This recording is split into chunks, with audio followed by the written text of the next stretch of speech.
The American financial system is not built for you to figure out. And that is exactly why most people in this country stay broke their entire lives. I came to this country with almost nothing in my pocket, no real English, no credit history, and no idea what the word investing even meant. My family worked double shifts, sent money back home every month, and finished each one with nothing left in the bank to show for it.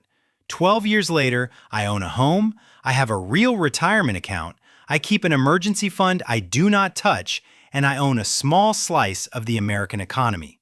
I am not rich yet, and I am not pretending to be, but I am no longer afraid of money, and that quiet shift is the entire point of this video.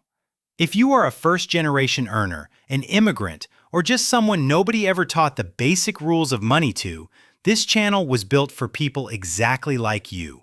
I'm going to walk you through the same three-step path I used to go from absolute zero to financially stable. No hacks, no get-rich-quick stories, just the boring order of operations nobody bothered to teach us when we showed up. The first move is building a cushion, not chasing returns. I almost skipped this part myself because saving cash feels slow and chasing returns feels exciting. That instinct is exactly what keeps most working people stuck for decades. An emergency fund is just plain cash sitting in a separate account that you do not touch unless something genuinely breaks. A blown tire, a hospital visit, a skipped paycheck, a sudden layoff. The real reason most working people in this country never get ahead is not low income. It is that one bad week resets them back to zero every single time. I have watched people earning six figures stay broke their whole career because they never built this layer first. I have also watched people earning $40,000 a year retire comfortably because they did. The number on the paycheck matters far less than people are taught. Open a high-yield savings account this weekend at a bank like Ally, Marcus by Goldman Sachs, or Capital One. These are normal, federally insured banks that pay around 10 times more interest than a regular checking account does. Move $50 in this weekend and keep adding from every paycheck until one full month of your bills is sitting there untouched. The second move is building credit on purpose, not by accident. A lot of people raised in cash households think credit is the same thing as debt, so they avoid it on principle. That avoidance becomes its own quiet financial trap. A credit score is a three-digit number lenders use to decide whether they should trust you with their money. In this country, that single number quietly controls what apartment you can rent, what house you can buy, what car loan rate you qualify for, and sometimes whether a job will even consider you. The system punishes people who ignore credit just as harshly as it punishes people who abuse it. I had a friend who paid for everything in cash for years out of fear.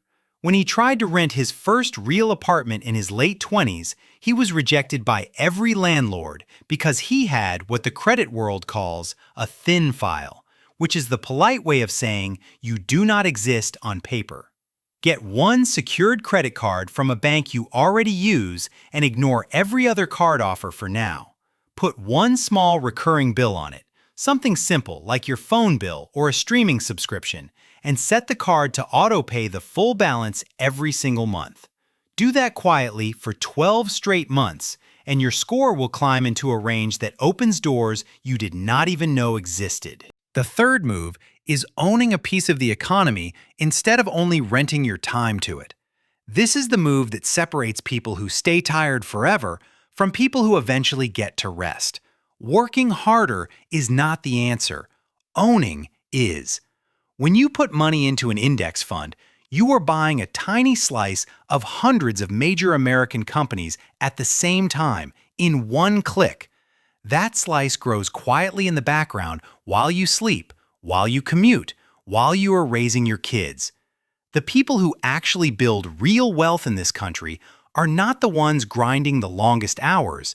They are the ones who quietly own.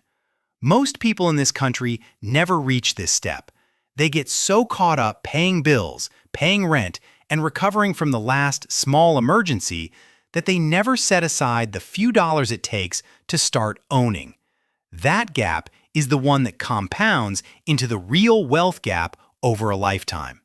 Open a Roth IRA at Fidelity or Vanguard this month, both of which are free to open online in about 10 minutes. A Roth IRA is a retirement account where the government agrees to never tax your gains again as long as you follow the rules. Put $50 into a total market index fund inside that account and set the contribution to repeat automatically every single month. I am not selling you anything in this video, and I will not be for a while. This channel exists for one reason, which is to give people like us the financial education we never got handed in school or around the dinner table. If that mission resonates with you, hit subscribe and turn the notifications bell on, because the real game here is consistency, and I can only be useful to you if I keep showing up every single week. Next week, I am breaking down the 3 accounts every American needs to have open, and why most working people in this country only ever open one of them.